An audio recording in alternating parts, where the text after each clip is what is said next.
Olá, bem-vindos e bem-vindas ao Psim Áudio.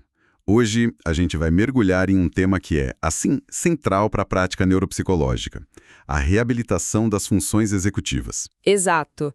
E, sabe, as funções executivas são tipo o CEO do nosso cérebro. Elas gerenciam, planejam, organizam, regulam nosso comportamento para a gente atingir os objetivos. Uhum. E quando essas habilidades são comprometidas, por exemplo, depois de uma lesão cerebral, o impacto na vida da pessoa é imenso. E aí que entra a reabilitação, né? Nesta nossa análise, a gente vai explorar o que é a reabilitação neuropsicológica para essas funções, quais são as principais abordagens e que estratégias são usadas na prática clínica para ajudar os pacientes a recuperarem autonomia e qualidade de vida. Então, vamos desempacotar isso. Vamos lá. Para começar, o que exatamente são as funções executivas? Onde elas moram no cérebro? Então, elas estão principalmente associadas ao córtex pré-frontal. Pensa nelas como um conjunto de habilidades de alto nível. Isso inclui, por exemplo, planejamento e resolução de problemas. Sabe, organizar os passos para fazer uma viagem ou, sei lá, consertar algo em casa. Certo. E tem também a inibição de respostas. Ah, essa é a capacidade de se controlar, né? Tipo, resistir à vontade de checar o celular no meio de uma reunião importante. Exatamente isso. E também a memória operacional. Que é aquela memória de curto prazo para manipular informações, tipo fazer um cálculo de cabeça no supermercado. Perfeito. E por último, a flexibilidade cognitiva. A capacidade de se adaptar.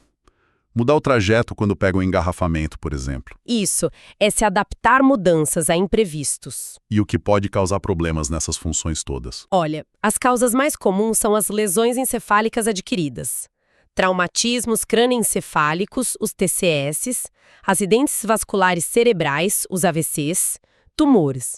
Tudo isso frequentemente afeta os lobos frontais. E a gravidade da lesão geralmente tem a ver com a gravidade do déficit, imagino. Sim, tem uma correlação. E como isso aparece no comportamento da pessoa. As consequências são bem variadas, sabe? Uma pessoa pode ficar muito impulsiva, agindo sem pensar nas consequências. Outra pode ter o problema oposto, uma dificuldade enorme para iniciar qualquer tarefa, mesmo sabendo o que precisa fazer. Tem até um caso descrito na literatura de um engenheiro químico de 34 anos que, depois de um AVC, começou a ter muita dificuldade para manter a concentração. Se distraía fácil, então. Muito. E não conseguia colocar os planos dele em ação. Era uma desconexão total entre o querer e o fazer. Nossa, que complicada. Então, como é que a reabilitação neuropsicológica lida com esses desafios tão complexos?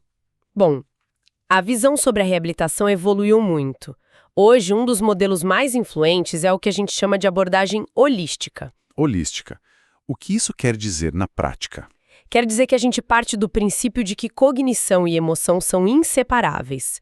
Não adianta focar só no déficit cognitivo se a gente não considerar os aspectos emocionais, motivacionais, o ambiente social da pessoa. Entendi. Tem que olhar o todo. Exato. O objetivo central é ajudar a pessoa a desenvolver consciência e aceitação sobre as novas dificuldades dela, e a partir daí construir novas estratégias. E quais são os pilares de uma intervenção, então? A gente pode pensar em 3 grandes frentes de atuação, que podem ser combinadas, claro. A primeira é a restauração. Que seria tentar consertar a função, é isso? É tentar fortalecer e restaurar a função que foi prejudicada, através de prática e repetição. São os famosos treinos cognitivos. Certo. E a segunda frente? A segunda é a compensação. Aí o foco é em se adaptar ao déficit que não pode ser totalmente restaurado. Ah, e aí que entram as estratégias tipo usar agenda, alarmes, listas. Perfeito, são as estratégias compensatórias. E a terceira frente é a reestruturação Reestruturação do quê? do ambiente. A ideia é modificar o ambiente para reduzir as demandas sobre a pessoa, facilitando o desempenho dela. Por exemplo, organizar um escritório para minimizar distrações. Faz todo sentido. Olha, se este conteúdo está sendo útil para os seus estudos, aproveite para curtir, tá? E para quem deseja aprofundar o conhecimento, a gente preparou uma lista com sugestões de bibliografia que está disponível aqui na descrição. Certo, então, aqui a coisa fica realmente interessante. Como é que um programa de reabilitação é estruturado de forma individualizada? Então, o processo é muito centrado no paciente e no contexto dele. Tudo começa com a identificação dos problemas do cotidiano. Que imagino que chegam de forma bem vaga, né? Exatamente. A queixa inicial pode ser algo como: minha memória está péssima. O trabalho do terapeuta é investigar e tornar isso concreto. Tipo, esqueço de tomar os remédios nos horários certos ou perco meus objetos pessoais com frequência. Isso.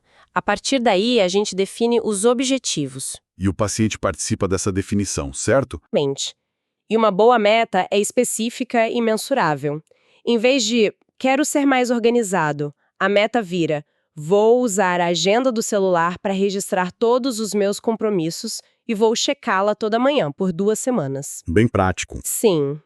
E antes de começar a intervenção, é crucial fazer uma linha de base. Linha de base, o que é isso? É medir a frequência do comportamento problema antes de qualquer coisa. Quantas vezes na semana o paciente esqueceu um compromisso antes do tratamento? Isso nos permite avaliar o progresso de forma objetiva. Entendi, para ter um ponto de comparação.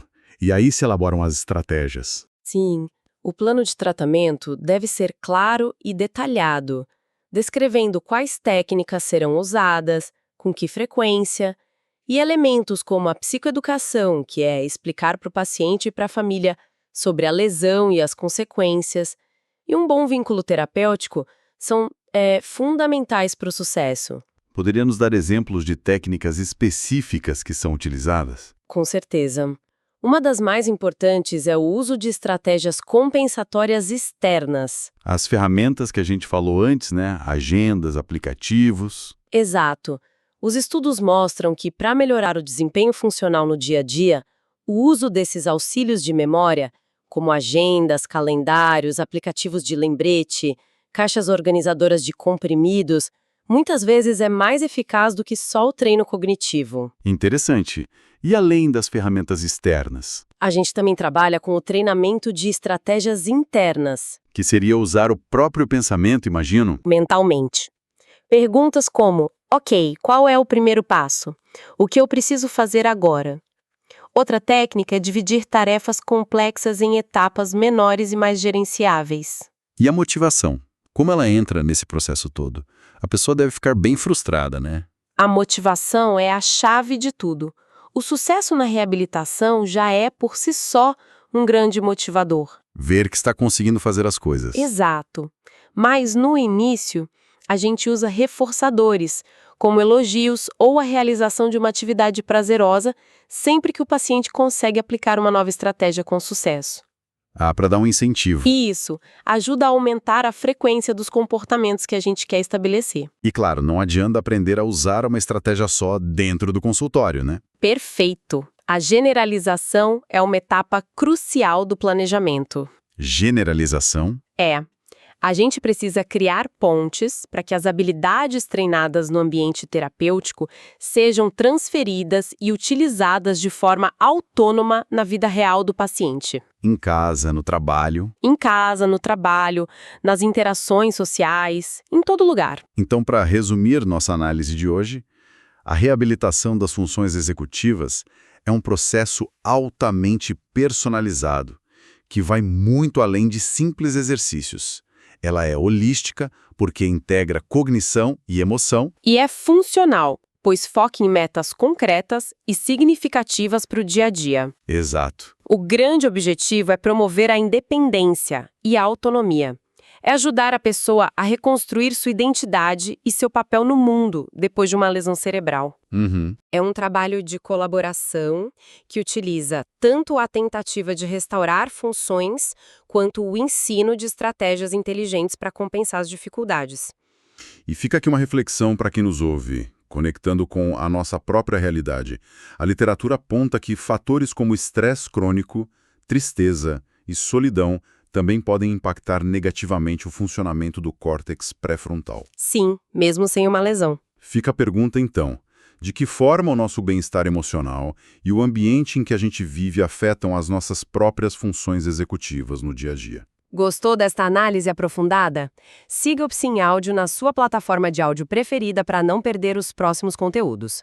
Muito obrigada pela companhia e até a próxima.